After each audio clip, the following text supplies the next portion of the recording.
The Dighton Rock, a 40-ton boulder in Massachusetts, USA, is a mysterious relic indeed. Not only does it not fit in with the surrounding environment, but the incredibly ancient inscriptions found upon it could unlock highly controversial truths regarding the reach of ancient civilization that would fly in the face of current academic theory.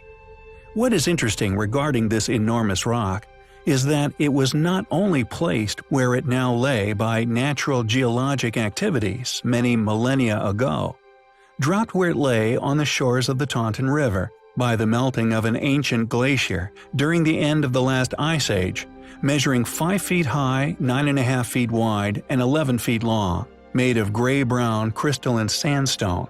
But no one has been able to say with certainty who first wrote upon the rock, what they wanted to communicate, or why they created these mysterious markings, with it now known to have been the inspiration for over 1,000 books and articles and the basis for over 35 hypotheses.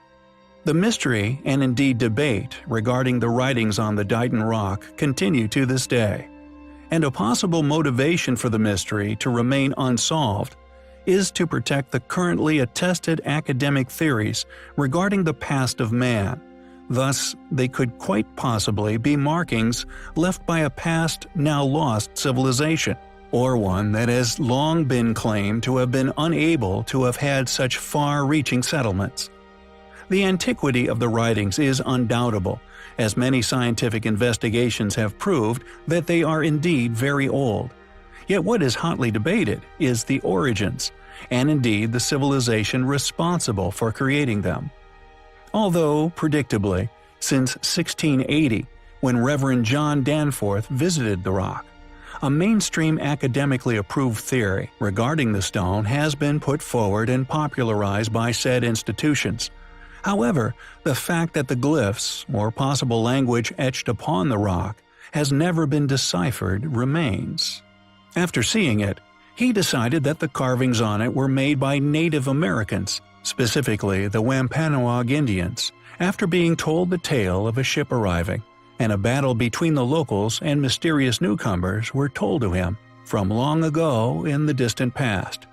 Danforth drew the symbols visible on the top half of the petroglyph, and then wrote, quote, "It is reported from the tradition of the old Indians that there came a wooden house with men of another country in it, swimming up the river Assonet, that fought the Indians and slew their sachem.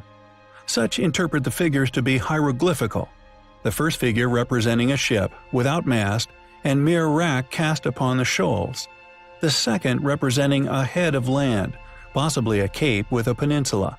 End quote. Danforth's drawings were requested by the Royal Society of London in 1732, and are now preserved in the British Museum. This, not only proof of their acceptance by mainstream academia, possibly due to its lack of any controversial claims, just a simple mention of newcomers, and no further mention of their possible identity. Yet the fact that these inscriptions remain undecipherable makes the possibility of the newcomers being from a locality nearby illogical, and suggests that they were, instead, created by a group who came from a now lost or possibly concealed advanced civilization.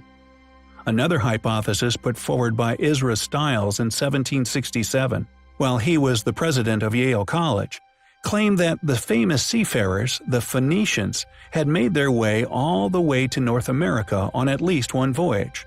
Stiles believed that the writings were left by them to simply show that they were once there. Stiles' idea was a popular one in Europe for some time, and were embraced by Antoine Courtegebalin, a French scholar, as a possible answer to the identity of their creators. He said that the carvings on the rock should be split into 3 sections: the past, present, and future.